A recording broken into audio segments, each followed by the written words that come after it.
මට අද මොකක් හරි දෙයක් ගන්න ඕනේ මේ යන ගමන් ගන්න ඕනේ කියලා හිතුණා. මට ඒකට ගන්න ඕනේ සල්ලි හරි ඒකට වාසනාව හරි එන්න ඕනේ. ඒකෙන් පස්සේ අපිට තමන්ගේ ජීවිතේ හදා ගන්න පුළුවන්. ඒක දෙයක් ගන්න ආසයි නම් ඒක අපිට ලැබුණොත් තමයි ඒක සතුටක් වෙන්නේ. ඉතින් ඒ දේවල් අපි ළඟා කරගන්න ඕනේ. නැහැයි බැහැයි කියන එකක් අපි ජීවිතේ හදා ගන්න හොඳ නෑ. අවුරුදු 21 22 වුණාට පස්සේ තමන් ජීවිතේ සාර්ථක කරගන්න.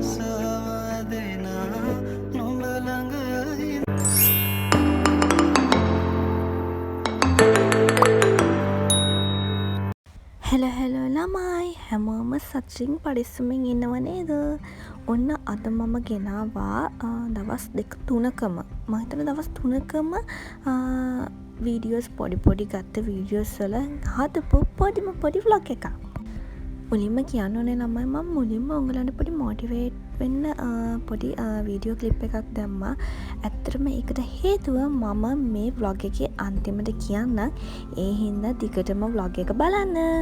ඇත්තටම අපි යන ගමන් ප්ලෑන් කරලා නෙමෙයි ළමයි යන්නේ. එකපාරට මේ දේ කරන්න ඕනේ කියලා හිතච්ච ගමන් අතේ සල්ලි තියෙනවා නම් ඒ දේට යොදන්න පුළුවන් විදිහට සල්ලි තියෙනවා නම් තමයි අපි යන්නේ. ඉතින් මුලින්ම මම කියන්න ඕන මුලින්ම මට ඕන වුණේ මගේ ඉස්සරහට එනවා පොඩි විශේෂ දවසක්. ඉතින් ඒකට මට ඇඳුමක් ගන්න ඕන වෙලා තිබ්බා.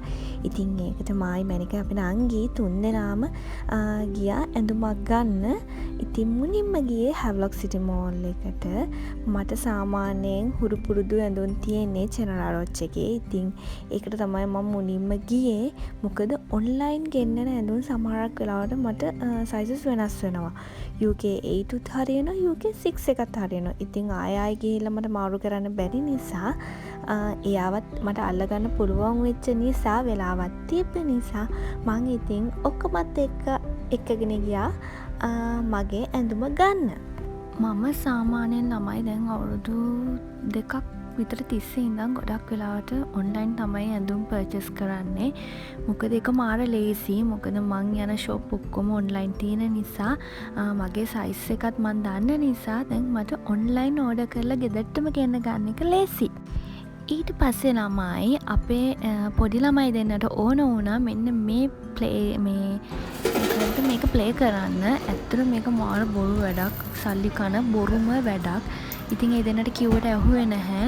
මේවා ඇත්තටම ළමයි ප්‍රෝග්‍රෑම් කරලා තියෙන්නේ. සාමාන්‍යයෙන් මම හිතන්නේ වාර 10කින් එකක් වගේ ගන්න පුළුවන් විදිහට තමයි මේවා ප්‍රෝග්‍රෑම් කරලා තියෙන්නේ. දැන් අපි කාසි 10ක් විතර දාලා 11 වෙනි එක වගේ තමයි සාමාන්‍යයෙන් ඇත්තටම අපිට ගන්න පුළුවන්. ඉතින් ඔය හිතන දෙයක් ඇත්තෙම නැහැ. 11 වෙනි එක සාමාන්‍යයෙන් අපිට ගන්න පුළුවන්. ඉතින් මේවා ඇවිල්ලා සාමාන්‍යයෙන් සල්ලි කන ඒවා. ඉතින් එකක් මං හිතන්නේ රුපියල් 100ක්ද කොහෙද වෙනවා. ඉතින් බෙන්ගොල මං හිතන්නේ රුපියල් 1000ක් විතර කුඩු කරා මේ වැඩෙන්. කොච්චර කිව්වත් අහන්නේ ඔහේ හරි ගිහිල්ලා මෙන්න මේ ප්ලේ කරන එක තිබ්බොත් එයාලා අනිවාර්යයෙන්ම රුපියල් 1000ක් විතර කුඩු කරගෙන තමයි එන්නේ. ළමයි මම ඔයගලන්ට අර කියන්න ගියේ අර කලින් මම මුලින්ම දැම්ම වීඩියෝ එකේ විදිහට ඉස්සර නම් අපි මේ වගේ තැන් වලට එනකොට මමයි නංගි ගොඩාක් වෙලාවට මේ අනේ අපිටත් මේක කරන්න තිබ්බනම් ගන්න තිබ්බනම් සල්ලි තිබ්බනම් කියලා සෑහෙන හිතනවා. සමහර දේවල් දකින්නකොට සමහර ඇඳුම් පැළඳුම් දකින්නකොට අයියෝ දැම්ම ගන්න සල්ලි නෑනේ කමන්නේ ලොකු වෙලා ජොබ් එකක් කරලා ගමුකෝ එහෙම කියලා හිතිච්ච වාර අනන්තවත් තියෙනවා. ඒ හින්දා මම ඔයාලා හැමෝටම කියන්නේ ගෑනු ළමෙක් විදිහට අනිවාර්යයෙන්ම ජොබ් එකක් කරන්න ඕනේ ළමයි. එහෙම කරලා ඔයාලා ආසාස කරන දේවල් ගන්න පුළුවන් විදිහට ඔයාලගේ වත්කම හදා ගන්න ඕන. එහෙම වුණොත් ඔයාලට ආයේ අර පස්සට ගිහිල්ලා පසුතැවෙන්න දෙයක් නැහැ. අනේ කරන්න බැරි වුණානේ කියලා.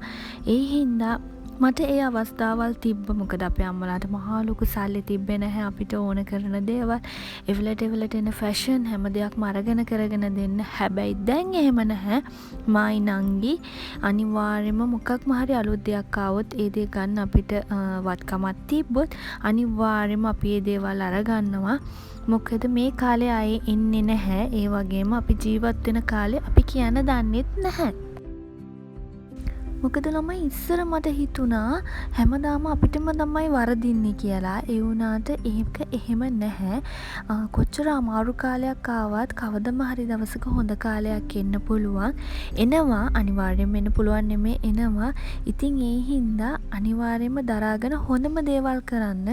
තමන්ගේ කොච්චර හිත රිදුනත් අපහසුතා කොච්චර ආවත් බාධක කොච්චර ආවත් ඒ දේවල් වලින් සැලෙන්නේ නැතුව ඒ වලින් අනිත් අයට කරදර කරදරයක් කරන්නෙත් නැතුව හරියටම දරාගෙන කරගෙන උංගොල්ලෝ ගියොත් අනිවාර්යෙන්ම උංගොල්ලන්ගේ අමාරු කාලේ ඉවර වෙලා හොඳ කාලයක් එනවා. ඉතින් හොඳ කාලයක් එනවා වගේම තමයි අමාරු කාලෙකුත් එනවා කියලා ජීවත් වුණොත් උංගලන්ට ලේසි මේ ගමන යන්න. ඒ ඔක්කොම ඉවරුණාට පස්සේ මං හිතන්නේ දවස් 2-3කට විතර පස්සේ මෝඩ තරග රිලීස් වුණා කියලා අපි දැනගෙන හිටියත් නංගිට මට යන්න උවමනාව තිබ්බට යන්න වෙලාවක් තිබ්බේ නැහැ. ඉතින් කොහොමහරි අපි අනිත් ළමයට කිව්වම මේ මෝඩ තරග රිලීස් වෙලා තියෙන එක ලස්සනයිලු යන්න ඕනේ බලන්න කිව්වහම එයා ඒ වෙලෙම බුකින් එකක් දැම්ම ළමයි.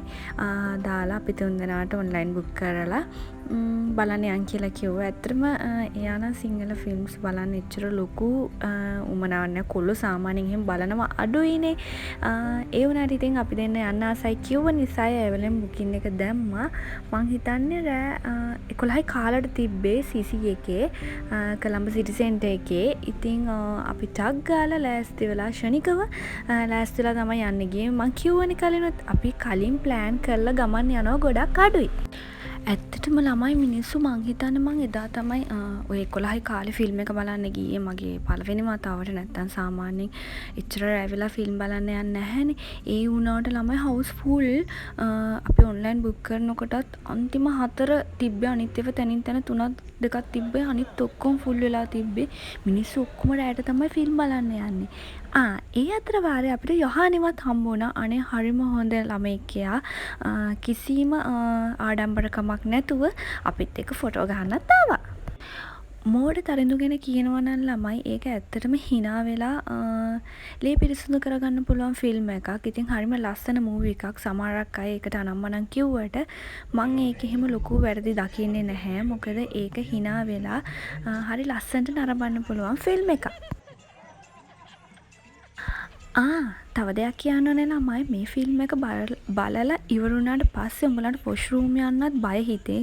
මොකද ඒකට හේතුව මං කියන්නේ ඔයාලත් ඔය ෆිල්ම් එක බලන්න. එතකොට දැනගන්න පුළුවන්. Sorry sir, I'm sir, mage sir, budu sir. Sorry sir, I'm sir, mage sir, budu sir. Sorry sir, I'm sir, mage sir, budu sir. Sorry sir, I'm sir, mage sir, budu sir. ඔන්න ඔය විදිහට තමයි ළමයි මගේ ඔය video එක ඉවර වෙන්නේ. ඉතින් ඉස්සරහට තවත් ලස්සන වීඩියෝ අරගෙන එන්නම්.